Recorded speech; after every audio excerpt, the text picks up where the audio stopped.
자, 안녕하세요. 북서울 카페 여러분. 오늘 저번 시간에 이어가지고, 아편 무역, 이제 아편 전쟁과 관련된 내용 이제 계속 얘기할게요. 자, 한이중 280페이지 펴보세요. 자, 예전에 이제 전 시간에 했던 내용을 이제 이어가지고 이제 강독을 하면요. 세 번째 단락부터 이제 할게요. 자, 그러나 동인도에서의 중국 무역 확대에는 여러 가지 장애가 있었다. 먼저 중국 경제의 어떤 자조적인 성격과 중화 사상에 뿌리 두고 있는 강동 무역 체제를 꼽을 수 있는데, 자, 이 강동 무역 체제라는 것은 공행을 와 밀접한 관련이 있죠.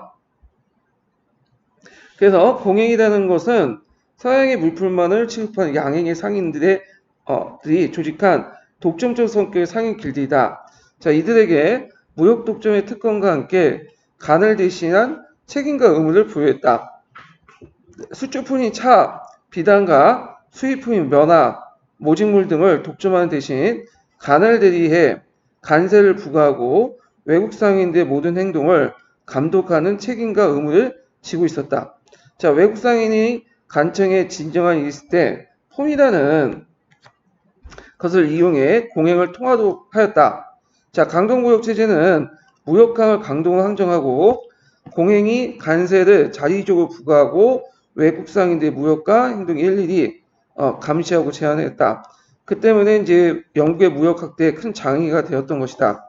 자, 영국은 이와 같은 강동무역 체제의 타파를 위해 무역 제한의 철폐와 대등한 외교 고습을 위해 여러 차례 사신을 파견했으나 중국 측의 태도는 요지부동하였다.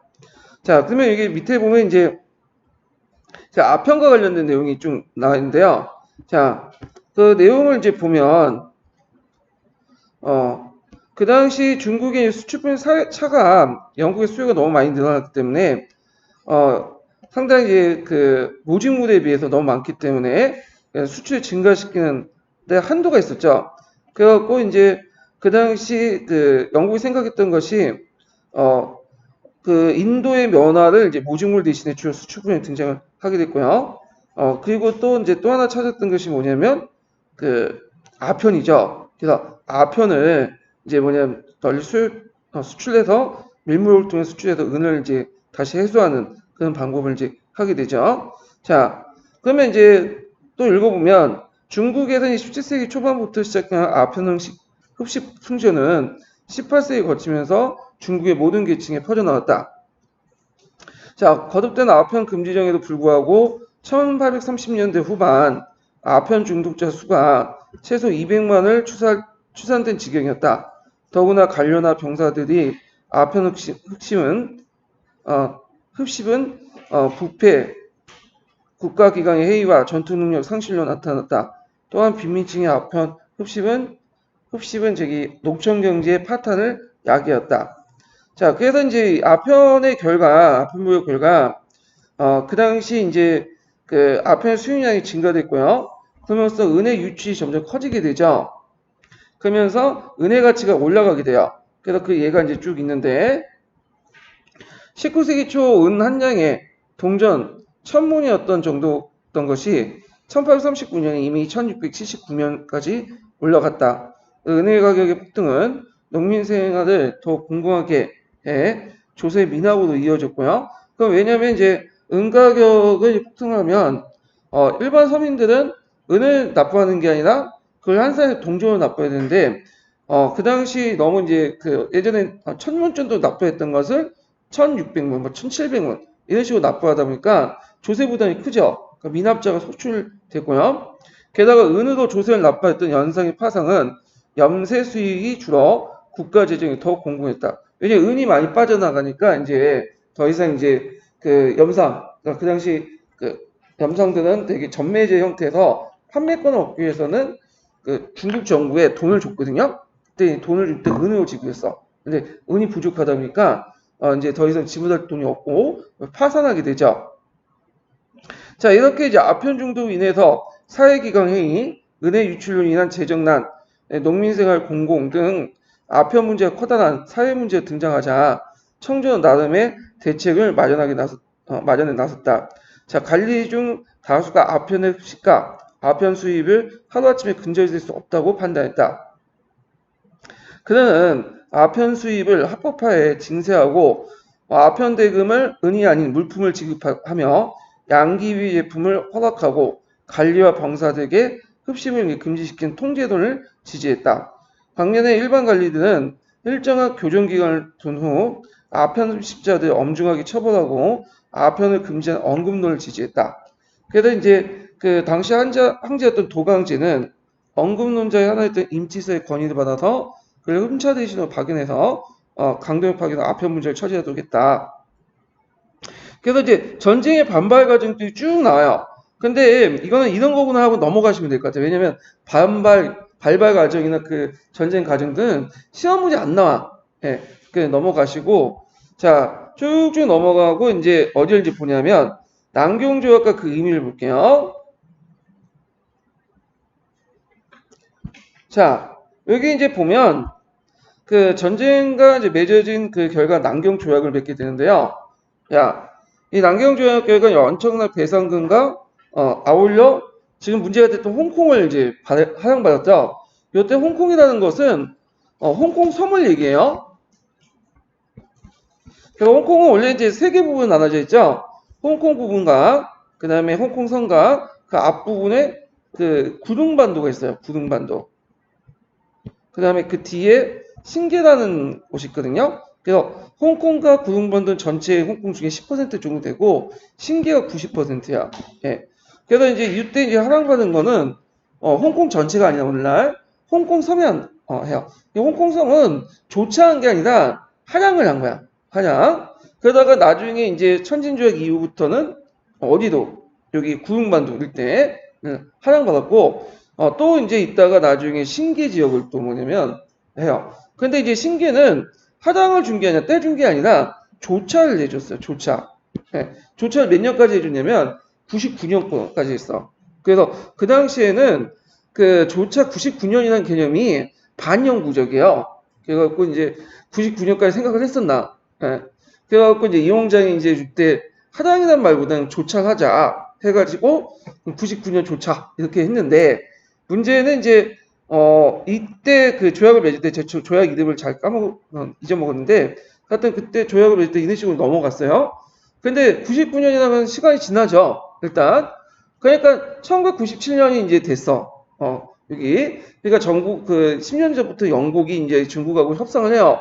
그래갖고 이제 어떤 식으로 하냐면 원래는 구둥반도 홍콩섬은 떼줄 필요 없어요. 어차피 자기들 하향은 한 거니까.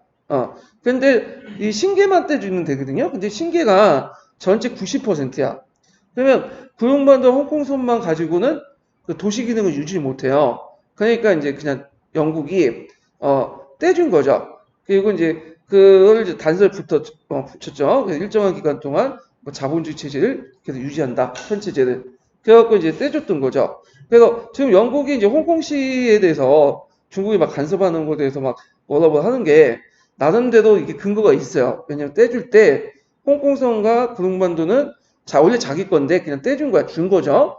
근데 이제 줄 때 이제 여러 가지 홍콩의 시스템을 그대로 유지한 약속을 받고 떼줬는데 지금 중국이 하는 거 보니까 아니다. 홍콩의 어떤 체제를 인정하지 않는다. 그래서 이제 이거에 대해 항의를 하는 거죠. 예. 자, 그래서 이제 홍콩 사람들은 원래 중국보다는 홍콩의 그 영국 통치를 더 선호하고 그래요. 지금도 그랬고. 예.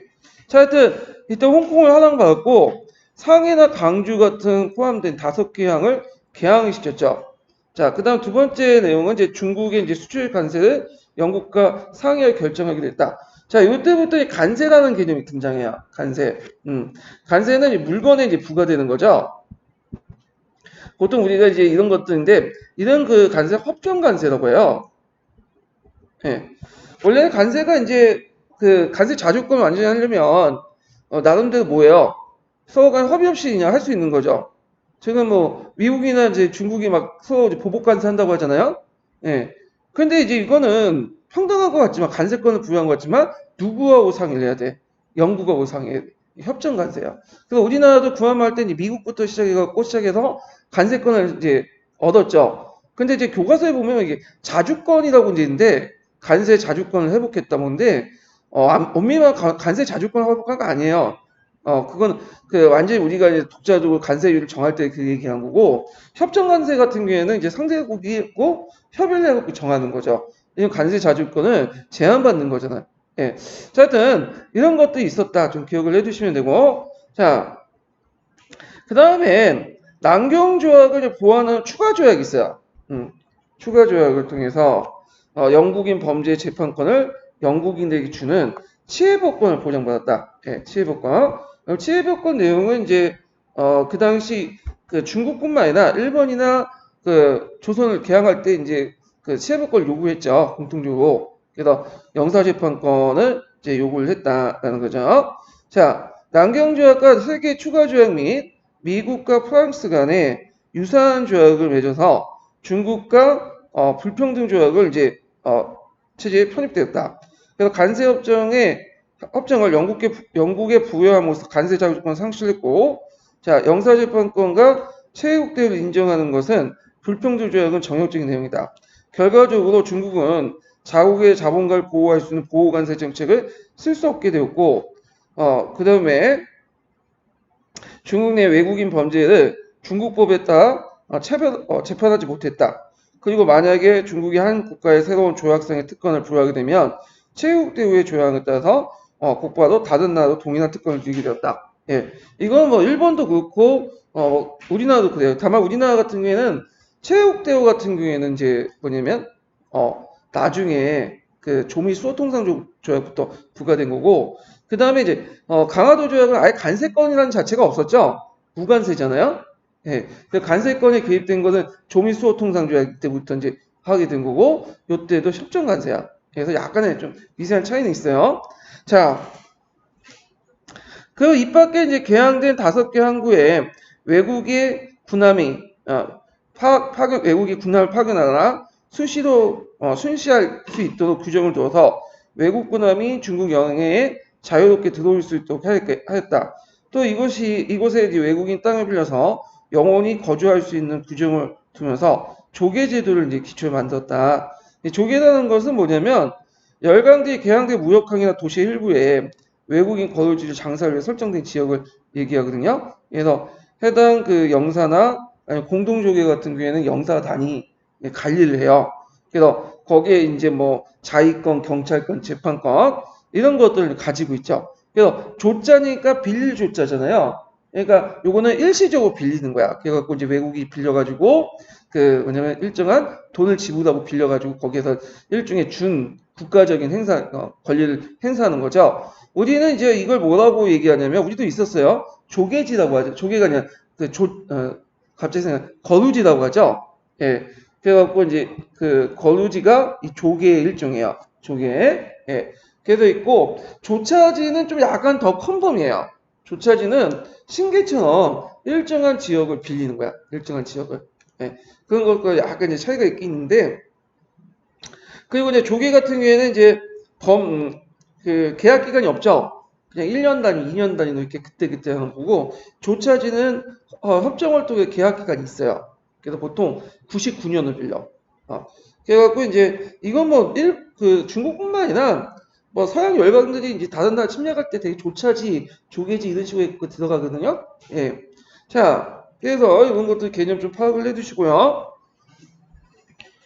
자, 그 다음에 이제 개항 항구에서 기독교의 자유로운 포고와 교회 성립 규정은 이후 그 교회 제국주의 앞잡이 노를 냈다. 그래서 각종 무슨 사건이 터졌냐면 교환 사건이 터져. 교환. 교환은 교회와 관련된 사건들이야. 반기독교 운동이 터지죠. 또 아편무역에 대한 이후 일체 중국에 간섭하지 않는다는 규정도 명시했다. 그래갖고 이제 그 조약 내용에 보면 여기는 안 나와 있는데 양학이라는 이름으로 여기 있는데 이거는 이제 뒤에 얘기죠. 아편무역에 대해서 일제 이제 중국에 간섭하지 않는 규정을 명시를 했는데 여기 주의할 것은 그렇다고 아편무역을 공식화시킨 건 아니에요. 간섭하지 않는다고 해서 아편무역을 공식화시키고 허용했다는 것은 아니고 암묵적으로 묵인했다고 보시면 돼요. 이거는요. 네. 근데 나중에 이게 공식화된 것은 이제 뭐냐면 제2차 아편전쟁이에요. 제2차 아편전쟁에 그래서 그 2차 아편 정책 때 아편을 이제 공식적으로 이제 허용을 한 거죠.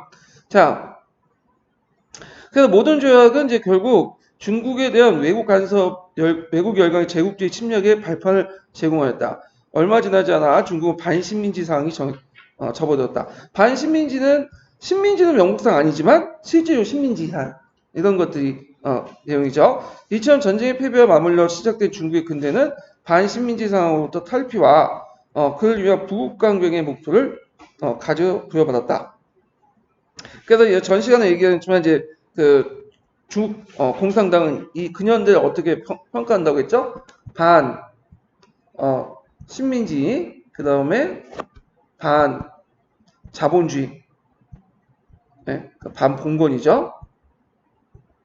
상황에서 그 당시 중국 공산당을 중심해서 이때 반은 반반자인데 여기는 반식민지, 그러니까 반제국주의죠. 그 다음에 반봉건적 투쟁을 했다는 거 하죠. 그래서 반식민지 사항, 반봉건적 사항을 통해서 그 당시 중국 공산당을 통해서 이제 반제국주의, 반봉건적 사항을 해가지고 결국에는 공산당이 통해서 이런 것들을 이제 뿌리셨다. 이렇게 이제 극복했다. 이런 식으로 이제 현대사를 서술을 하고 있어요. 예. 자, 그러면 여기 이제 동계를 좀 볼게요. 이 동계 내용이 약간 더 좀 자세한 게 있는데, 예, 약간 가끔가다 이제 괜찮은 내용이 좀 있어서 동계 내용을 이제 보고 넘어갈게요. 아편 전쟁 그 관련된 남경조약.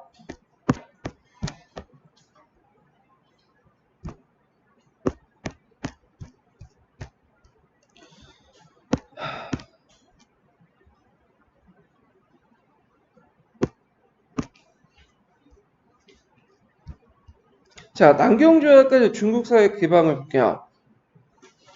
자, 남경조약의 내용을 보면 5개 항구가 개항하고 홍콩이 하장하고 공행제도가 폐지되고요. 배상금 지불, 그 다음에 수출품에 대한 그 관세 부과는 외국과 협의 결정을 통해서 있다. 그 다음 추가 조약인데 추가 조약이 이제 오고 통상 장정과 그다음 호문 조약이 있어요.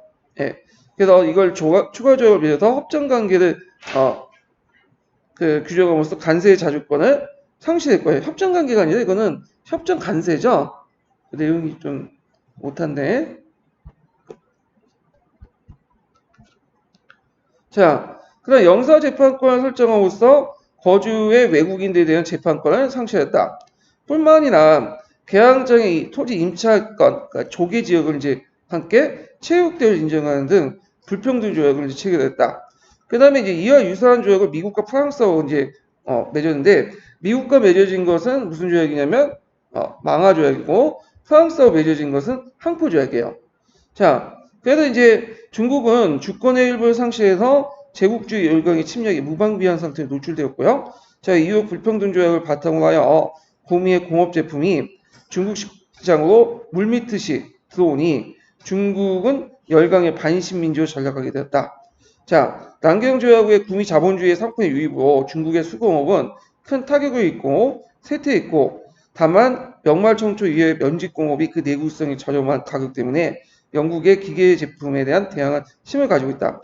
그래서 이제 이때 영국이 어떤 생각을 갖고 있었냐면 중국이 인구가 되게 많잖아요. 그 당시 4억이었고 인구도 많고 땅도 넓고 그러니까 이제 영국이 이제 계산기를 두드려보니까 그 당시에는 영국의 주요 생산품이 모직물이 아니라 면직물로 넘어갔으니까 면직물을 팔면 중국 사람이 하나만 입어도 4억 벌을 이제 생산할 수 있잖아. 그 시장이 확대될 수 있고 돈도 많이 벌 수 있겠다. 그렇게 생각했는데 거기에 이제 어떤 문제점이냐? 현지 시장을 잘 파악하지 못했죠. 왜냐하면 중국인들도 예전에 뭘 만들었어? 면직물 만들었고 물론 기계식 통해서 만든 건 아니지만 수공업을 통해서 만들었지만 그 면직 자체가 중국인들의 체격이 많고 그다음 질겨. 그러니까 중국 사람도 있지 우리나라 사람도 있지 빨래를 많이 하잖아요. 근데 영국 사람들은 이제 빨래를 별로 안 하거든. 그러니까 뭐냐면 무대에 들어오면 이게 쪼그라들어요. 그런데 이제 이에 반해서 그 영국산 면직물과 중국산 면직물은 쪼그라들지 않거든. 질기고. 그러니까 이제 아무리 들어와도 영국산 면직물 잘 안 사는 거지. 네. 그러니까 이제 영국은 그 자기 물건이 잘 안 팔린 것을 자기 탓으로 생각하지 않고 제품 개발 더 해갖고 팔려서 생각하고 더 개항을 안 해가서 그렇다. 그러니까 더 개항을 해갖고 시장을 확대시켜야지 영국 제품이 더 팔릴 수 있겠다. 그렇게 생각을 한 거야. 그래가지고 이제 한번 전쟁을 더 뭐냐면 일으키려고 마음 먹었는데 전쟁하려면 뭐가 있어야 되죠? 지금도 있지만 명분이 있어야 되지.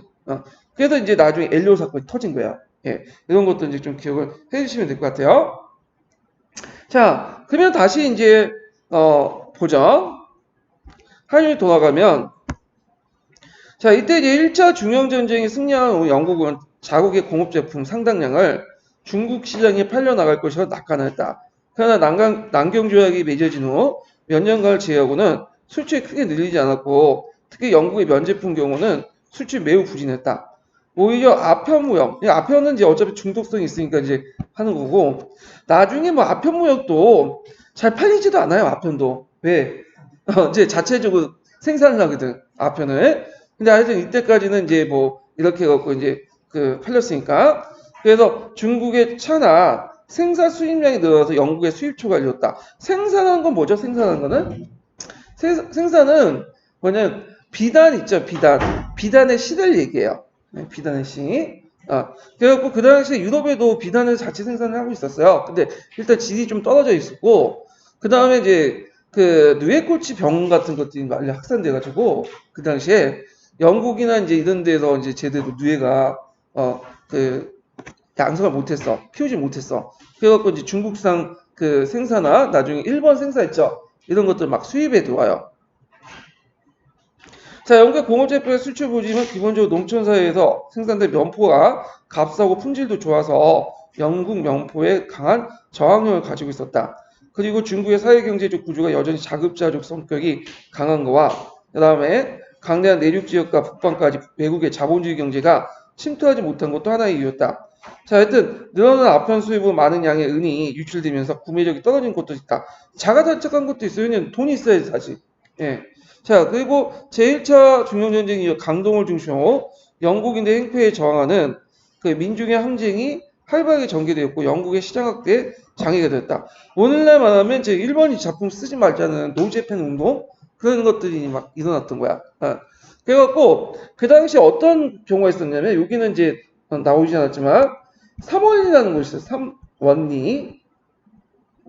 이 삼원리에서 이제 아편전쟁 도중에 민중들이 영국군이 상륙한 거니까 거기 도니까 무찔려갖고 뭐냐면 마을 밖으로 쫓아내는 사건이 있어요.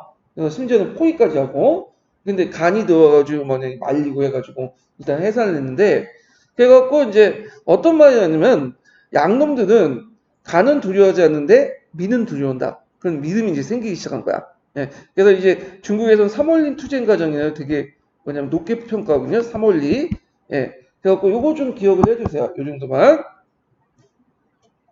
자, 영국은 자국 상품이 팔리지 않는 요인을 중국의 제도 저항에 있다고 보았다. 그들은 영국 상품의 내륙 깊숙이 진입하려면 자유로운 내지 여행과 북쪽의 항구 개방이 필요하다고 생각했다. 그래서 이제 영국의 무역 확대 위해서 중국과 조약을 개정하려고 했죠.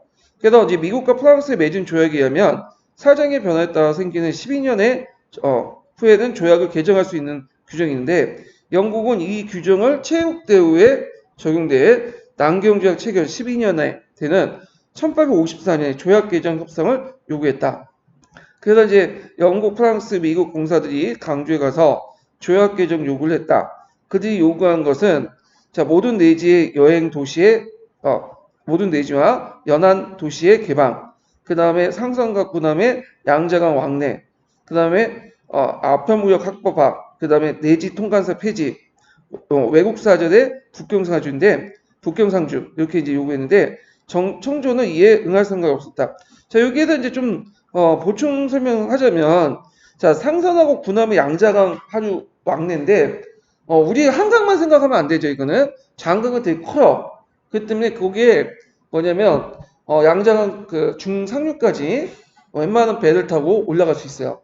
네, 그래서 그걸 얘기하는 거고 근데 이게 이 양자강이 상당히 주요 그 뭐냐면 수요 역할을 했기 때문에 물품 수송이라든지 뭐 제품 전달 그런 역할을 하는 거죠. 그러니까 오늘날 말하면 고속도로 같은 역할을 했다고 보시면 돼요. 그래서 그런 것들을 이제 요구를 했던 거고 아편무역의 합법화는 아까 말했지만 그 남경조약 같은 경우에는 아편무역을 공식적으로 허락하진 않았어요. 다만 아편을 발표에 방해하지 않는다. 그 내용이지. 근데 이제 영국은 더 나가서 이걸 좀 합법화시키길 원했어. 예. 그래갖고 이제 했는데 청주는 그게 이제 응하지 않았죠. 자, 미국과 프랑스가 조약이 체결된 후 12년째인 이제 1856년에 미국 공사는 다시 조약 개정을 요구했다. 그러나 청조는 조약에 개정할 만한 상해 변화가 없다는 입장을 고수했다. 그러다 보니까 이제 어떻게 하면 이제 협상이 안 되면 어떻게 돼요? 이제 전쟁을 해야 되겠죠. 그래서 전쟁의 빌미를 찾고 있었는데 그때 이제 엘리오 사건이 터진 거죠. 자, 1856년 10월 18일 강주 앞 중앙에 정박해 있던 엘리오에 중국 관리가 들어와 중국의 승무원 12명을 해적 혐의로 이제 연행하고 강주 주지의 영국 영사는 승무원의 즉각 송환권과 배에 걸려있는 영국 국기를 함부로 내릴 것을 제서 사과했다. 자, 근데 이제 선장이 영국이 있고 선장이 홍콩에 있으면 영국배라고 하는데 거기에 대해서 이제 양강총독이었던 양강총독은 이제 오늘날 말하면 그 어디와 어디를 통치하면 그 두 개의 강 들어가 있는데 강동성, 강서성을 총괄하는 총독이에요. 이 성면치라는 사람이 중국 항구의 중국인 소유의 배에는 중국인을 중국 관리와 체포하는 데는 영국이 나설 이유가 없었다. 그리고 당시 영국 국기가 걸리지 않았다. 엘리오는 중국인 소유이기 때문에 영국의 성적에 등록된 자격이 없었다. 그래서 이제 요거 가지고 이제 지금도 양국 간에 역사 논쟁을 하고 있어. 그리고 이게 물론 이제 옐로 자체가 아직 빌미지만 유니언 잭이 있었다 없었다 이게 중국 배냐 아니면 홍콩 배냐 가지고 있는데 우리는 요거 알 필요 없죠. 그냥 일단은 옐로 사건을 계기로 해갖고 제2차 아편 전쟁이 났다 이렇게만 이제 이해를 해주시면 되고 그래갖고 이제 두 번째 달렸던 쭉 뭐냐면 제2차 아편 전쟁의 가정이에요. 근데 아까 말했지만 이 가정 자체는 담다평에서 나오기는 좀 힘든 문제니까 넘어갈게요. 이거는 가정사고 나오진 않으니까. 그래서 이제 뭘 보냐. 자, 이 제2차 아편전쟁을 계기로 갖고 무슨 조약을 맺게 되죠? 천진조약을 맺게 되죠. 그리고 그걸 비준을 또 문제 삼아서 뒤에 좀 북경조약을 맺게 되냐. 그러니까 천진조약과 북경조약 그 내용을 이제 좀 정확히 파악 필요 있어요. 그래서 이제 천진조약을 이제 맺었는데 이때 이제 천진조약을 맺을 때 그때 이제 그 제2차 아편전이 영국만 싸운 게 아니라 영국과 프랑스 뭐 다른 나라 여러 나라 싸웠어. 예. 그래서 왜 이렇게 싸웠냐면 특히 이제 프랑스가 앞장서서 이제 싸웠는데 프랑스는 그 당시 선교사도 있죠. 선교사 그 처형 문제도 들어와서 뭔가 들어가지 말라는 거 와가지고 자기가 죽고는 빌미로 하는데 프랑스의 정열적인 거예요. 그러니까 선교사들이 활동하다가 이제 거기에서 죽으면 그걸 빌미해 갖고 다른 나라를 공격을 해요. 그런 식으로 이제 하게 되는데 뭐 이런 거하고 이제 영국과 프랑스 연합군이 이제 형성이 돼서 그 당시 그 미국과 러시아를 포함해 가지고 이렇게 해 가지고 이제 들어오게 된 거죠. 자, 그래서 청진조약의 주요 내용을 보면 외국 공사의 북경 주재 예전부터 요구했던 거죠. 그 다음에 양자강유역과 북극주역 및 기타 10개 항의 계약. 그러니까 종전에 5개의 항구 외에도 10개 계약을 추가로 이제 계약을 시키는 거야. 그다음 내지 여행과 통상 포교의 자유. 아까 이 포교의 자유라는 거는 기독교 있죠? 예. 그래갖고 이제 있고, 그다음 영사재판권 확대, 양자강 및 통상항으로서 군함 진입권, 배상금. 자, 그래서 이제 이렇게 해서 이제 천진조약을 맺고, 비준을 하려고 했는데 비준서를 서로 이제 교환하려고 했고 그리고 이제 비준을 이제 하는 과정에서 또 문제가 생겼어요. 그래서 영국과 프랑스가 이제 북경에서 비준을 간행하려고 하니까 그 상해서 하자 하면서 왔다 갔다 하면서 결국에는 이제 쳐들어오죠 또. 근데 그 탱징에 보면 대고포대가 있어요. 대고포대. 이 대고포대에서 한번 걸려가지고 그 당시 그 뭐냐면 연합군들이 대파됐어. 그러니까 이제 자기 또 뭐냐면 이제 열받는 거지. 청나라 군대 뭐냐면 졌다고. 그래갖고 이제 안 되겠다. 대규모 군대를 이끌고 와서 또 공격해 들어와요.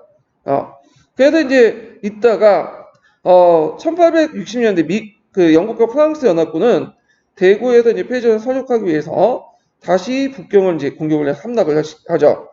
그래갖고 이제 수도인 북경이 바다를 건너온 외국군에게 함락됐다는 사실은 중국인들의 크나큰 충격이었고 황제일본 관리들은부터 일반 국민들이 피난 행렬이 줄을 이었다. 연합군이 끊임없이 약탈, 방화에 중국 패장병과 토비드 약탈까지 겹쳐서 치안부지의 혼란을 연출했다.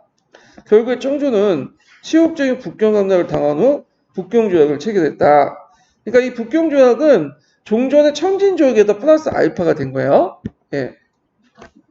자, 북경조약은 청진조약을 그대로 이제 인정하고 더불어 이제 다음의 내용을 덧붙였다. 일단은 이제 북경 바로 앞에 천진이라는 곳이 있죠. 거기에 개항장을 이제 추가하고 중국인 노동자 쿨리라고 하죠. 이민을 허가하고 그 당시에는 이제 미국이 뭐가 있었냐 대선 횡단철도가 있었죠.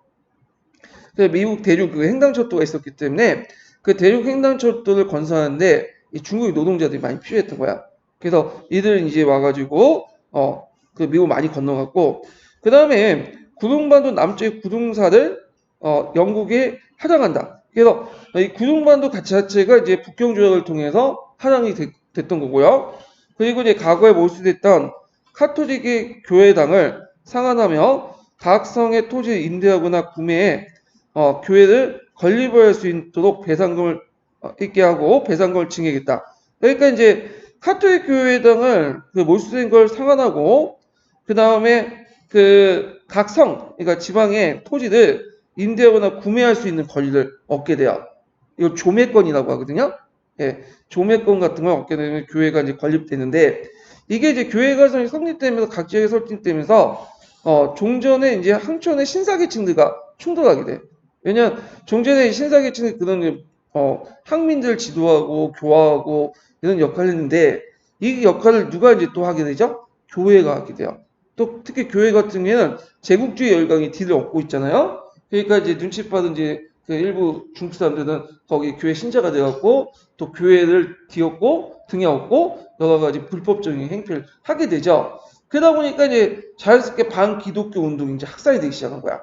자, 그 다음에 청조가 그토록 꺼려했던 외국인 공사대 북경 주재가 확고한 사실로 굳어져 북경의 공사관이 설립됐고요. 1861년에 외국과의 외교를 전단한 간청어 총리하문이 설치했다. 총리하문 좀 기억을 해두셔야겠죠. 그래서 이제 여기는 외국을 이제 관련된 내용들 전반적으로 다루는 거죠. 그래서 이제 외정을 담당을 했고요. 그래서 예전에 이제 그 서양 여덟 나라의 관계가 예부나 이봉을 가난히 있었던 것인데 예부와 이봉호는 조공국가 관련이죠. 근데 이 총리하고는 이제 조공국이 아니라 서양은 대등한 국가다라는 인식하에 이 총리하고라는 걸 설치했고 이 총리하고는 이제 그다음 공칭왕이라고 해서 황족이 담당을 했어요. 예, 공칭왕이 나중에 그 얘기했지만 한동안 서태후와 함께 실권을 장악했던 사람 중에 한 명이었거든요. 그리고 그 당시에 제일 중요한 부분이 서양과의 어떤 업무기 때문에 군기철 제키고 총리한 분이 주요 간부로 이제 부각이 되죠. 그래서 이거 언제 폐지되죠? 나중에 신축조약 때 폐지되죠. 공식적인 외무부가 이제 형성이 되죠. 자, 그다음 계약장이 16개월 늘어났고 내지 여행권과 내 항해권. 내라는 건 이제 중국 안에 있는 그 바다 어귀나 그러니까 강 어귀나 바다의 연안에 있는 거지 얘기하는 거죠. 아니면 강 쪽으로 이렇게 들어가는 강길 이런 것들 얘기하는데 자 이런 것들 보장되면서 중국은 서양의 상품 시장 원료 시장으로서 크게 변화가 되었다. 그래서 외국 상품에 대한 내지 통상권의 인하는 청의 경제에 큰 타격을 입혔다. 예컨대 이제 면제품의 대량으로 도와 영국산 면파 면사를 대시하게 되며 중국 면업에 심대한 타격을 입히게 되었다. 또한 외국 선교사들이 자유로운 교회를 이제 성립할 수 있도록 토지 종매권, 아까 토지를 빌리거나 매입할 수 있는 권한이죠. 얻게 되면서 중국 내륙 지역에 중국인 신자가 증가되었다. 자, 이것은 공동체적 성격이 강한 중국인 사회에서 커다란 파란을 일으켰다. 즉, 공동체 내 교인과 비교인 사이에 갈등이 커지면서 양자 간의 충돌을 넘어서 반기독교 운동이 확산되었다. 또 외국 권함이 중국 연해에 물론이고 내륙 하천까지 들어오게 되면서 중국의 주권이 커다란 위협을 가하게 되었다. 자, 제1차와 제2차 중령 전쟁의 패배로 인해서 남경조약과 북경조약을 통해 중국의 반식민지화 길을 걷게 되면서 세계 자본주의의 종속적 시장으로 이제 뭐냐면 편입되기 시작한 거죠. 자, 그 밑에는 뭐 이제 관련된 의미니까 이거 각자 읽어보시고 동양사 개론에서 좀 관련된 내용을 또 볼게요. 헬로 성권의 전개 과정을 각자 읽어보시고 거기 이제 북경조약과 천진조약 내용을 볼게요. 자, 거기 이제 천진조약을 체결하고 여기에서 이제 천진조약 안에 정통주의 중화주의에 입각한 조공 외국의 배치될 뿐 아니라 황제 권위를 실추시킨 위기감이 있어 사회 전반에 고조되면서 조약 파기로 대두됐죠.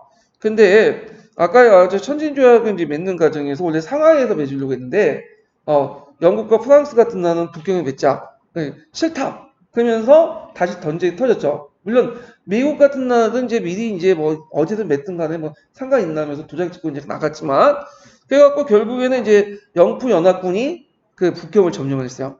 예. 그리고 이제 다시 맺어진 것이 그 아까 얘기한 북경 조약이죠. 그래갖고 이제 요때 그 영프 연합군들이 이제 와서 그 여러 가지 약탈을 했는데 그 중에 원명원 있죠. 원명원을 불타 없앤 거야 그걸. 그러니까 나중에 이제 서태후가 이제 원명원 대신에 벌궁을 크게 하는 지은 게 뭐냐면 이하원이 있어요. 되게 큰 지금 중국 가보면 어마어마한 그 뭐냐면 궁전이 있어. 자, 하여튼 그러니까 이에 이제 청조는 청진조약을 전면적으로 받아들이고 새로이 천진의 계약, 배상금 증액, 구동반도 하량 이런 것들을 요구했다. 그래서 이제 있고 한편 러시아는 영국과 프랑스, 중국과의 강화를 아시다는 대가로 일단 1868년에 아이온 조약을 맺게 되고요. 뒤이어서 그 북경 조약을 맺게 돼요. 그래서 이제 아이온 조약은 이제 어디냐면 원래 이게 다 청나라 영토였잖아요. 근데 이제 여기가 연해주죠. 이 연해주 북쪽 지역을 이제 먹게 되는데 이게 아이온 조약이고요. 그 다음에 여기 연해주 오늘 연해주 지역을 먹는 게 북경 조약이야. 네. 그래서 이제 아이온 조약과 북경 조약에서 그 연해주 일대 예전에 그 야인 여진들이 살았던 흑수부 말가들이 살았던 그 지역을 그냥 중국이 그러니까 뭐야 그 러시아가 먹게 된 거야. 그러면서 러시아가 거기에 이제 들어오게 되는데 근데 러시아 입장으로 때는 여기는 완전 항무지거든요.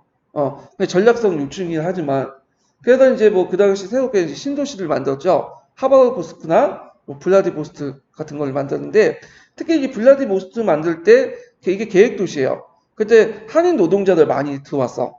그래서 이제 이 블라디보스토크에 한인 노동자들이 많은 거야. 자, 하여튼 그래서 이제 그다음에 블라디보스토크를 이제 부동항으로 건설을 해서 박차를 가하고 여기에 이제 극동함대를 설치하죠. 그리고 그 조선과 두만강의 경계를 접하게 되었다. 자, 엘리온 사건은 아주 단순한 돌발 사건을 부과했으나 북경조약에 이르기까지 과정을 보면 제국주의 영국의 사건 확대, 침략 전쟁에 신말려 총조는 미봉책을 급급했으며 사건 수습의 기회를 상실하게 되었다. 뿐만 아니라 근대적 외교 관리의 미숙으로 조약을 비준하고도 이를 시행하는데 항상 주저했다. 결국에는 더 많은 걸 상실하는 어리석음을 저질렀다. 자, 근데 이거는 제가 볼 때 너무 영국 입장에서 얘기한 것 같아. 아주 제국주의 침략 국가인데, 자, 하여튼, 그래갖고 이제 열강의 북경 점령 당시에 항송제가 이제 통치하고 있었는데, 이 사람이 열하의 벌궁을 도망갔어요. 그래서 죽고, 그리고 난 어린 왕자 동치제가 즉위했어요. 근데 동치제가 나이가 어리기 때문에 서태후하고 동태후라고 있어요, 또. 그래서 두 태후에서 이제 섭정을 하게 되는데, 동태후는 좀 약간 성격이 유순하고 정책 별로 관심이 없었어. 그리고 동치제도 자기 어머니인 서태후보다는 동태후를 더 따랐다고 해요. 결국에는 이제 동태후는 이제 정치 간섭하는 채 서태후가 이제 뭐냐면 정권을 장악하죠. 근데 서태후가 되게 권력력이 상당히 강한 여자예요. 예. 그래가지고 이제 원래 하는데 문제는 이 추천호처럼 정치는 또 개판을 쳤어. 사치하고 낭비하고. 그래서 추천호 같은 여자는 또 아니야. 그래서 예전에 한번 그 유튜브 보니까 서태후가 나중에 이하원 같은 걸 만들죠. 그래서 이하원 만들 때 그 돈을 되게 많이 썼다고 그래요. 그래서 북경함대 그 이제 증설 비용이나 이런 것들 그다음 탄약이나 폭탄을 사는 비용도 다 이하원에 부어가지고 해가지고 나중에 청일 전쟁 할 때 함대가 모자라거나 아니면 폭탄이 모자라갖고 졌다고 하는데 거기에다 이제 크게 줘놓고는 매일 화려한 잔치 벌이고 밤마다 이제 미소녀도 끌어다가 하룻밤 자고 그날로 죽이고 그러다가 이제 장염에 걸려서 죽었대. 너무 많이 먹어갖고. 죽고 나서는 여자가 정치해서는 안 된다 했다는데 자 하여튼 이때 이제 서태후하고 누구하고 손을 잡았냐면 시동생 공친하고 손을 잡아요. 그래서 이 정변을 일으키죠. 그래갖고 이걸 이제 북경정변이라고 하는데 이때부터 권력을 장악해. 그리고 공칭왕은 이제 뭐냐면 같은 청주의 집권 세력들은 서양 열강대의 어떤 위력을 인식하고 외교의 전담 기관이었던 뭘 설치하냐면 총리 각국 통상 사무아문을 설치하죠. 이걸 이렇게 줄여서 뭐라고 하죠? 총리아문이라고 해. 우리나라에서 이거 비슷하게 이제 통리아문을 만들죠. 통리아문. 예. 자, 그 다음에 이제 밑에 역사적 의의가 있는데 그냥 읽어보세요. 요즘에 추세는 뭐 의의, 관점 이런 거 다 안 나와. 그냥 딱딱 떨어지는 부분 있죠. 이게 팩트 위주로 이제 나오니까 그냥 이거는 그냥 넘어가시면 될 것 같아요. 주관적인 내용들 이제 그냥 넘어가시면 돼요. 자, 그럼 태평천국 운동을 좀 볼게요. 태평천국 운동. 자, 태평천국 운동은 시험 문제 많이 나올 것 같긴 한데 의외로 안 나와. 그래갖고 이제 그런데 잠깐 이게 한의종 중심하니까 나중에 좀 얘기하고 태평천국은 그러니까 일단 태평천국 운동이 시험 문제 잘 안 나오거든요 요즘에는요. 예전에 한번 천조전문에도 좀 나오고 안 나온 지가 한 십몇 년 됐어. 예. 그래갖고 나올 가능성은 별로 없지만 하여튼 그러면 여기에서 이제 볼 게 뭐냐면 중화제국 붕괴야. 이걸 이제 뭐라고 탈청 현상이라고요.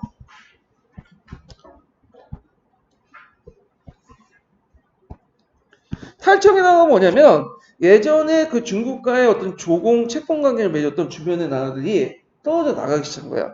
대표적인 나라가 이제 베트남, 그 다음에 또 이제 유구, 오키나와도 있죠. 예. 그 다음에 이제 조선 이런 식으로 해서 서양 열강대 침략을 해서 떨어져 나가고요. 심지어는 저쪽 이제 뭐라 그럴까, 원래 신강 위구르 지역에 세원 세력들이 들어오면서 이제 야금야금 이제 들어오기 시작하죠. 어떤 세력들? 러시아.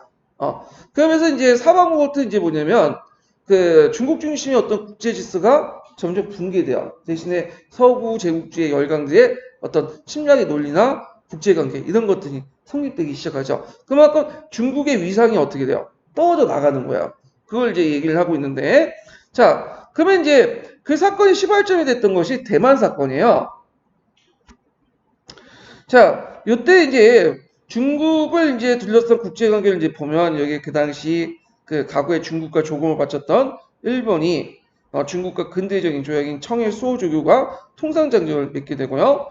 1871년에 그 당시 이제 청일 양국에 조공을 바쳤던 유구의 호노민들이 대만의 통찰민에게 살해된 사건이 일어나요. 이게 어떤 거냐면 1871년 이후까지는 이제 어떤 시대였냐면 이게 이제 오키나와라는 거죠. 오키나와가 에도 시대 때 그 당시 조슈본의 어떤 점령을 당해요. 근데 조슈본이 그대로 놔뒀어 오키나와 왕국을. 왜냐하면 그 당시 일본하고 중국 간에 어떤 통상이 별로 없었잖아요. 공식적인 루트가. 그러니까 이제 오키나와는 그 당시 청나라와 또 공식적인 관계를 맺고 있었거든요. 조공 관계를. 그러니까 그 오키나와를 살려둠으로써 중국 간의 어떤 조공 채권 관계를 통해서 많은 물자를 또 얻으려고 일단 남겨뒀어요. 그래서 이제 이걸 이제 양속 관계라고 하는데 그래서 오키나와 예전부터 이제 청나라 일본에 이제 종속을 돼 있었죠. 그러다가 일본이 이제 메이지 유신 이후에 행정 개편을 하면서 이 유구현을 이제 뭐냐면 유구 왕국을 멸망시키고 거기에 이제 오키나와 현을 설치해요. 그래서 일본의 역할, 그러니까 직하의 영토를 이제 만들게 되죠. 자, 하여튼 그 당시 청일 양국에 조공을 바쳤던 유구의 포로민들이 대만 토착민들에게 살해된 사건이 나요. 대만 토착민들은 주로 누구냐면 지금 오늘 고산족 같은 게 있어요. 중국인이 아니라 그래갖고 이제 이거에 대해서 이제 일본 관리들이 관련 토착민들을 처벌 요구하니까 이 사람들이 청조 관리들이 뭐라고 하냐면 토착민들은 청조 밖의 사람이다. 그래서 이제 이 사람들은 우리 이제 중국인이 아니다. 이렇게 얘기를 하는 거야. 자, 그러니까 일본이 그럼 우리가 알아서 해도 되겠네요 하면서 이제 직접 토착민을 징벌하는 구시단이 대만의 원종군을 파견해요. 그러니까 청조가 이제 일본의 무력 대결 위해 준비태세를 갖추다가 상대적으로 이제 원종군이 세니까 한 번 물러서게 된 거야. 그래서 일본군의 출병을 정당히 한 행위를 인정하고 사회된 유구민에 대한 보상금과 대만 점령지에 대해서 이제 일본이 철수할 때 설치했으니까 시설물의 대가를 주기로 약속을 하게 돼요. 자, 이거는 어떤 의미가 있을까요? 예전에 유구란 나라가 오키나와 나라가 유구 왕국이 중국 입장 올 때는 자기 종주가 뭐야? 국속국이라고 생각했거든. 근데 일본이 자기 나라 민이기 때문에 와가지고 대만을 일부 점령하고 출병을 했는데 그걸 그대로 인정했다. 그러면 유구 사람은 이제는 독립된 그 사람이 아니라 오키나와인이 아니라 일본 사람을 인정해 주는 거죠. 그리고 결국에는 그거는 중국의 조공국이 아니라는 것을 간접적으로 시인해 버리는 거죠. 그래서 이제 이 대만 사건은 탈정상의 어떤 시발점 이렇게 평가를 받고 있는데, 자, 하여튼 이는 유구에 대한 어떤 중국의 종주권을 부인하고 유구를 뭘로 인정하는 결과가 됐다. 일본의 속국을 인정하는 결과가 됐고, 그 후에 일본은 이제 곧바로 유구 왕국을 없애고 오키나와현으로 개편을 해요. 행정 개편하고. 자, 이러한 의견은 청조가 침략자에게 도리어 보상을 해준 것으로 중국의 무력함을 내로 드러낸 것이다. 자, 중국 안에서도 자각을 추구한 양모운동이 성과가 없는 것 아니냐고 회의론이 이제 나왔다. 자, 그래서 대만 사건의 외교적 성리를 거둔 일본은 유구에 대한 지배권을 더욱 강하여 1879년 유구를 오키나와현으로 개편하고 일본 영토 병합했죠. 네. 근데 이게 말이 좀 병합이라는 말을 좀 안 썼으면 좋겠어, 제 생각에는. 병합이라는 말은 일본 애들이 만든 말이에요. 원래 사전이 없던 얘기인데, 우리나라 이제 예전에도 얘기했지만, 합병을 할 때, 합방이라는 말은 좀 그렇잖아. 1대1로 안 되고. 병탄이라고 하면 너무 노골적으로 얘기하니까, 합방하고 병탄의 중간 글자를 따가지고 병합이라는 말을 만들었거든요. 근데 왜 계속 이걸 병합을 쓰는지 잘 모르겠지만, 자, 하여튼, 대만 사건과 그로 인해서 유구에 대한 종주권 상실은 조공관계에 추구하는 종래의 중화제국적 세계 질서가 동요하는 첫 단서가 되었고요. 이제 중국은 문화적 우월성과 국력을 배경으로 세계의 중심에 군림하면 인접국으로부터 조공받는 동아시아 세계의 구심점이라는 정통적 관념을 고수하기 없었고, 그때 이제 또 해방과 세방 논쟁이 있나요? 네, 해방과 세방. 이거 예전에 한번 시험 문제 나왔죠. 해방 논쟁은 이제 중국어도 적은 어디에서 들어온다? 바닷가에서 들어온다. 그러니까 해군력을 키워가지고 뭐냐면 바닷가로 들어온 적들을 막자. 이런 사람들 미국, 영국, 일본 이런 나라를 맞자는데. 근데 이제 세방이라는 것은 중국의 위험은 바닷가보다는 어디에 있다? 저쪽 신강 위구르 지역에 있다. 그래서 여기에 이제 적이 막 쳐들어온다. 이때 적은 누굴까요? 러시아죠. 네. 그리고 이제 신강 위구르는 이슬람 지역이에요. 분리주의가 되게 강하죠. 그 지역이. 그래갖고 이제 한때는 야쿠백이라는 사람이 요 지역을 한때 장악한 적이 있어요. 네. 그래서 그거 회복하냐, 그냥 놔두자, 뭐 신강 위구르 그 필요도 없는데 하는 논쟁이 있었죠. 그래서 이걸 세방 해방 논쟁이 있는데 예전에 한번 시험 문제 나왔죠. 해방파들은 주로 이용장을 중심으로 양우파 관리들이고 세방파들은 그 이용장에 반대했던 반양우파 관리야. 물론 이제 예외적으로 자정당은 또 양우파 관료지만 전반적으로 그렇다는 거예요. 자, 그 두 간의 어떤 그런 논쟁이 있었다. 이게 예전에 시험 문제 나왔어요. 근데 이거는 이제 뒤에 좀 있다 이제 이거는 동계 부분이 잘 돼 있으니까 동계에서 좀 얘기를 하고 이거는 여기 잠깐만 설명으로 넘어갈 거예요. 동계에서 더 살펴보기로 하죠. 이거는 어디에 나왔냐 동계도 있고 그 다음에 강자중국사 부분에도 자세히 설명되어 있으니까 강자중국사도 한번 찾아서 보시는 것도 좋을 것 같아요.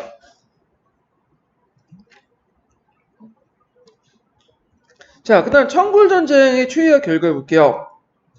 원래 이제 예전에 베트남은 중국과의 조공 채권 관계를 맺고 있었죠. 근데 이제 베트남이 이제 그 당시 프랑스의 선교사들을 박해한다는 구실로 해서 프랑스가 쳐들어와.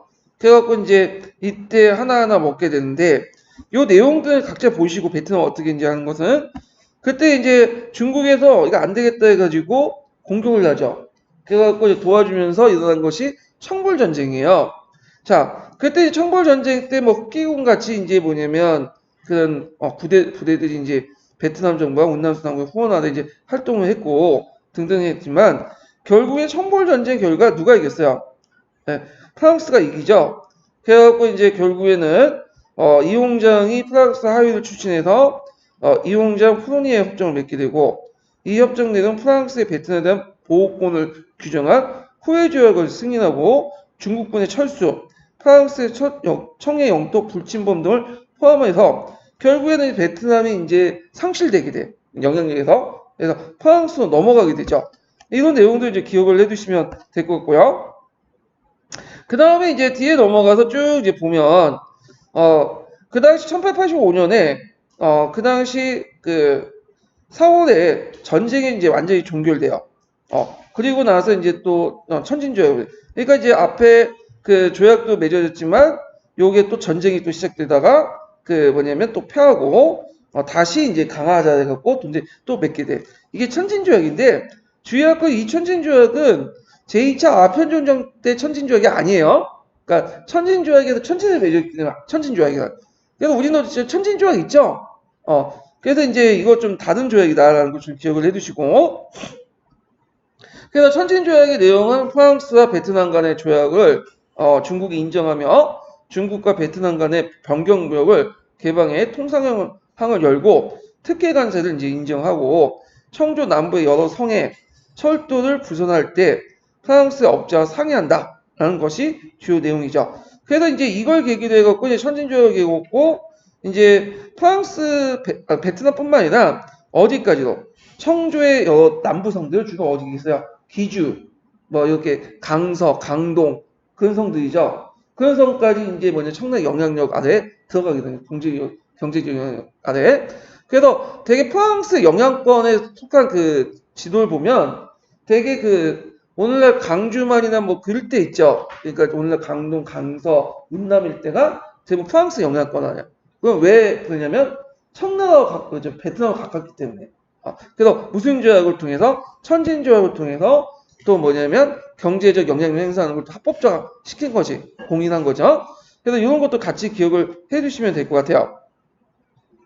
자, 그래서 이제 밑에 보면 자, 유구의 경우에는 중국에 멀리 떨어져 있는 곳이라서 중국의 본토 방해 그다지 기묘하지 않으므로 그곳에 대한 종주권의 상실은 그렇게 상대적으로 덜 충격적이었는데 베트남에 대한 종주권 상실은 상당히 뭐냐면 중국의 큰 충격이었죠.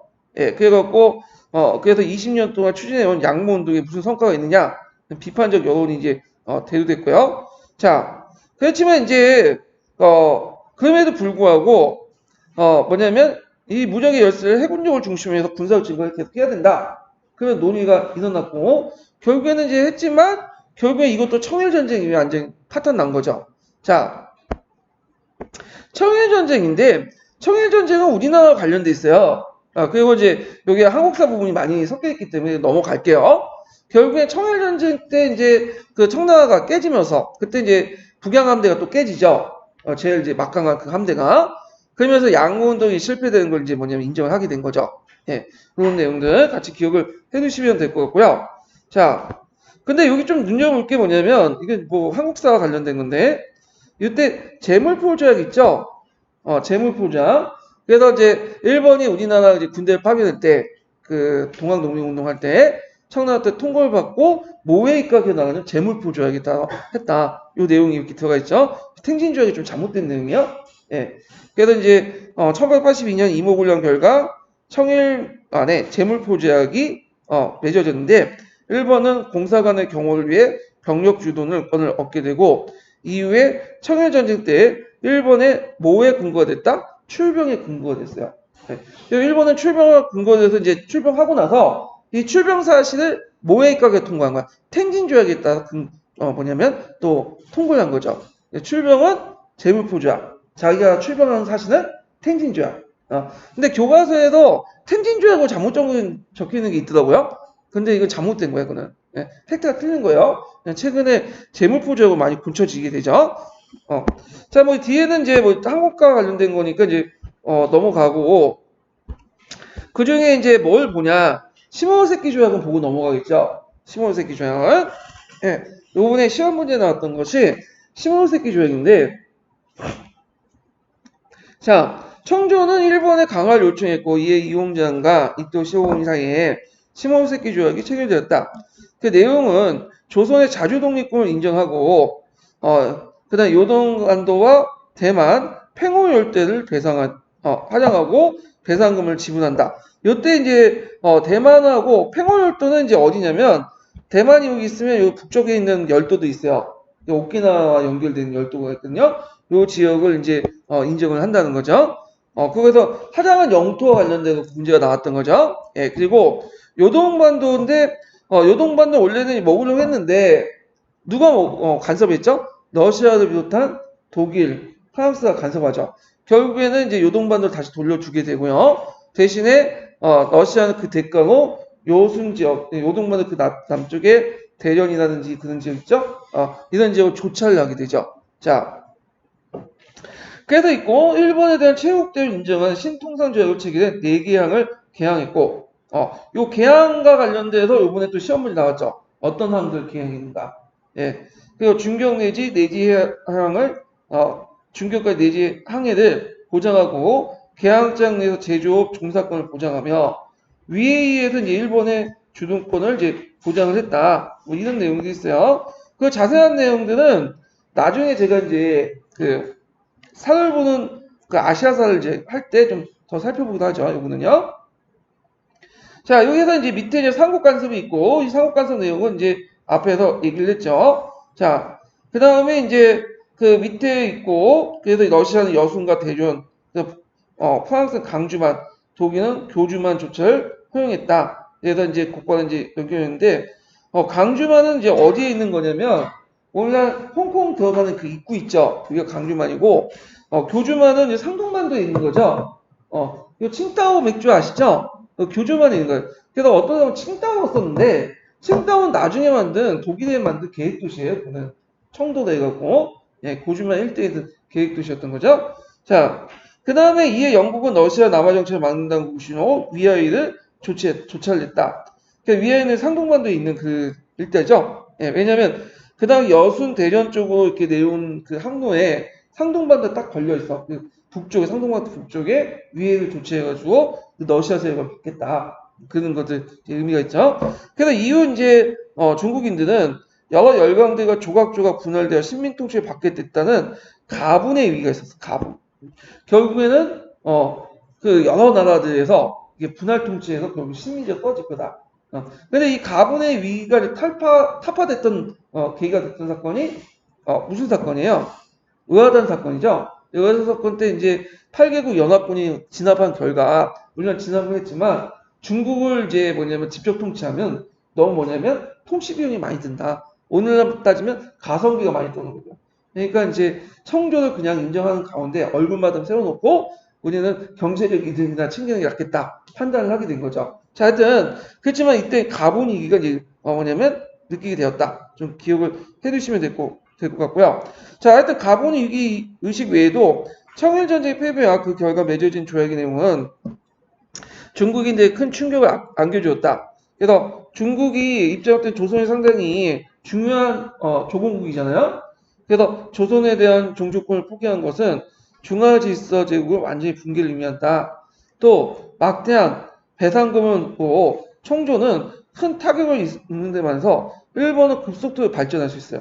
그래서 이때 이제 받은 배상금들이 일본의 어떤 경제 발전에 큰 영향을 줘요. 그러니까 일본은 이때 배상금을 받고 이제 중화공업에 투자를 하기 시작하고 특히 이제 군수공업에 투자를 해요. 군대에 막 함대를 늘리기 시작해요.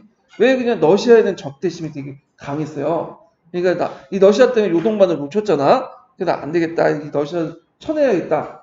그래갖고 이제 결국엔 나중에 너일 전쟁이 일어나갖고 러시아를 이겼죠. 근데 이제 이때는 배상금을 안 받았어. 한 푼도. 왜 그러냐면 청나라처럼 일방적으로 이긴 게 아니거든. 왜냐면 러시아의 국내 사정이나 그런 것 때문에 러시아가 어쩔 수 없이 이제 뭐냐면 나온 거예요. 근데 만약에 끝까지 싸우겠다고 하면 그 당시 일본의 어떤 군사력들이 바닥이 난 상태에서 러시아의 그 유럽 본토에 있는 군대가 오면 어떻게 됐어요? 깨질 게 뻔하니까 그냥 이 선에서 빨리 끝내가지고 한반도 지배권만 인정받고 나온 거예요. 그래서 구성금 안 받고. 예. 그러니까 이제 이걸 이제 소문을 뒀던 이제 그 일본 민중들이 열받아가지고 폭동을 일으켰어. 왜 배상금도 안 받고 하냐. 자, 하여튼 이때 이제 막대한 배상금을 받으면서 그 일본은 어떤 생각을 했냐면 전쟁이 곧 뭐다? 돈이다. 전쟁을 하면 할수록 돈이 생긴다는 잘못된 인식이 좀 심어진 거야. 얘네들이. 자, 하여튼 이후 일본은 이제 중국에서 서양 열강 같은 지위를 오르게 되었으니 과거 그 중국에 종을 바쳤던 나라가 이제부터 중국보다 우세한 지위를 차지하게 된 셈이다. 그래서 양모운동 30년 결실하고 있는 북양함대가 이때 깨졌죠. 이용장이 있었던. 그래서 이거는 뭐의 파탄을 의미한다? 양무 파탄을 의미한다. 양모운동. 그래서 이제 나중에 무슨 운동과 연결되죠? 범법운동의 또 배경과 연결되죠. 그래서 이런 것도 이제 같이 기억을 해주시면 되고요. 자, 그 다음에 이제 그 요와 관련된 태평양 운동에 들어가기 전에 요와 관련된 동계에 있는 내용을 좀 찾아볼게요. 자, 제가 이거 동계에서 있는 줄 알았더니 제가 잠깐 착각했어요. 강자중국사에 있는 내용을 동계에 있다고 이제 했는데 그래서 강자중국사까지는 좀 보긴 그러니까 제가 이제 그 강자중국사 다른 책에 이제 요약한 내용이 있어요. 그래서 그걸 좀 정리하고 좀 넘어갈게요. 자, 여기 보면 이제 일단은 우리가 조계지라는 거 있죠. 아까 설명한 것처럼 지주를 중국에 이제 지불하고 임대를 지불하고 거기 이제 개항지에서 외국인의 행정, 경찰, 사법권이 이제 행사할 수 있는 지역을 얘기하는 거죠. 자, 그래서 이제 제국주의 국가들이 무역업이나 은행업에 투자를 하면서 생산에 뛰어들어 중국에 대한 경제 지배를 확대해 나가는데 대개 보면 이제 개항장님은 특히 상해 같은 거 있죠. 자, 이런 것도 있고요. 조차지는 원래는 이제 그 조계지는 기한이 없어요. 근데 조차지는 기한이 있어. 조약을 맺고 이제 한 거고, 그리고 이 기한 안에서는 나름대로 그 조차지에서 상당히 그 여러 가지 배타적 권리를 행사할 수 있는 지역이 조차지인데, 자, 이게 이제 기한이 보통 99년이야. 99년. 99년은 거의 반영구적이죠. 그래서 지금 뭐 99년이라고 이제 들면 거의 뭐 실제로 자기 거죠. 그 당시 기준 보면. 그래갖고 이제 이 배타적 그 독점적 정치를 이제 정치적으로 지배한 지역을 이제 조차지라고 하는데, 자, 자오저우만 독일, 느손, 다련만, 그 다음에 강조 이런 게 있죠. 그래서 이제 자오저우만은 이제 독일 지역은 요 지역이에요. 여기 보이시죠? 그 다음 웨이하이웨이 있죠. 위에는 요 영국 지역이고 여순대주는 요 지역이죠. 이렇게 위치 좀 파악을 해두시고 그 다음에 세력권은 뭐냐면 열강이 일정 기간 독점적 배타적 정치적 경제적 지배를 인정하는 거야. 그러니까 여기는 뭐 사법권이나 이런 것도 행정권을 미치지 않지만 요 세력권 안에는 경제적인 어떤 배타적 어떤 그 이익을 얻을 수 있는 지역을 뭐냐면 그 세력권인데, 자, 세력권을 보면 이제 교과서에 있는 내용인데 일단 상동 지역 있죠. 상동 지역은 전반적으로 누구의 세력권일까요?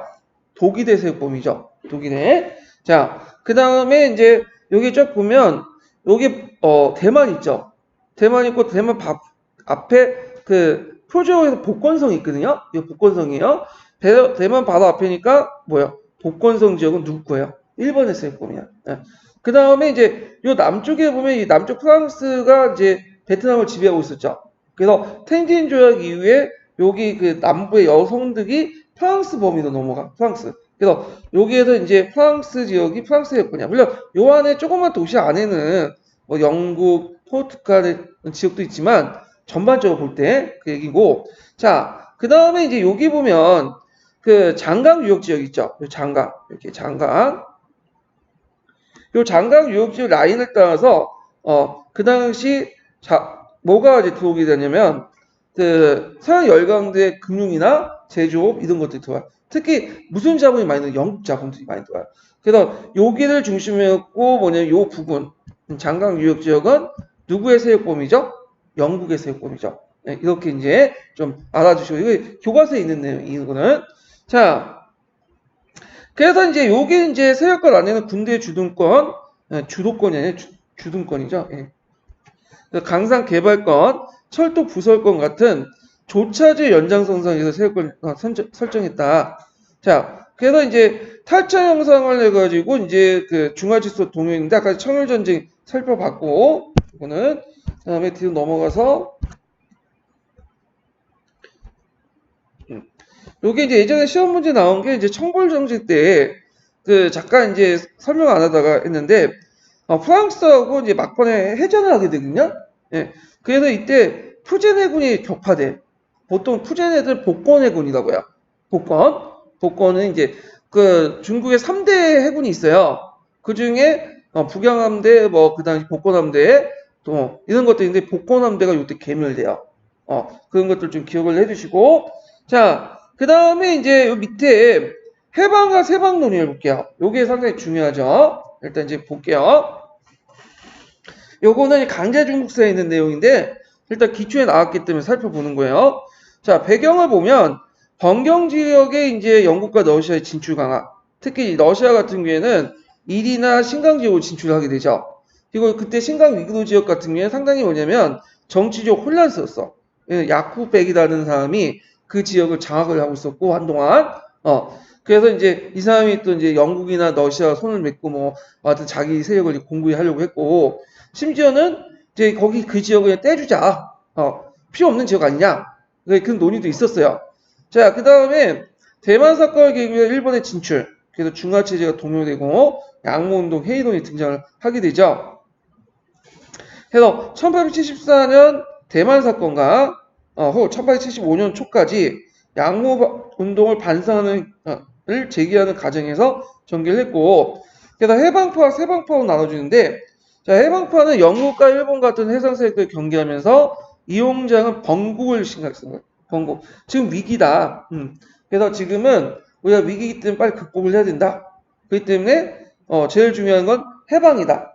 그래서 변경에 있는 땅들 내주고 그냥 갔든지 말든지 하자. 그 쓸모도 없는 땅인데 그래서 주장을 한 거죠. 그래서 해방을 매기로 양모운동을 확대하려고 했다. 그래서 자기의 불량함대 세력들을 완전 팽창시키려고 했죠. 그래서 이제 있고 세방은 뭐냐면 그다음 서북방에 러시아가 너무 세력이 크니까 이걸 막아야 되고 지금 야쿠백이라는 그 집단들이 있는데 그들을 이제 뭐냐면 토벌해야 된다. 그래서 이제 주로 이제 그 세방파를 주장했던 사람들이 양무의 비판적 보수주의자와 양무파지만 약간 이제 뭐냐면 좀 예의적인 자종당이라는 사람이 주장을 해요. 그래서 이제 나중에 자종당 군대에 이끌고 그 지역을 다시 신강 회복 작전을 통해 수복을 하게 돼요. 이 지역을. 자, 그래서 이제 이 세방파들은 중흥의식. 이 중흥의식은 뭐냐면 그 당시 동치제가 이제 했던 동치 중흥이라고 있거든요. 양운동 기간에. 중흥이라는 거 예전에 한번 설명했죠. 망했던 왕조가 다시 복귀하는 거잖아. 예. 그래서 나름대로 그 중흥 의식을 통해서 이제 중화사상 기반으로 정통 세계관 집착을 강화했고 지금은 흥계할 때고 이제 잘 나갈 때지 번국 지금처럼 뭐 번화의식이고 위기의식이 아니다. 쫄지 말자. 그래갖고 이제 하여튼 세방을 이제 주장해요. 그럼 어떻게 해결됐죠?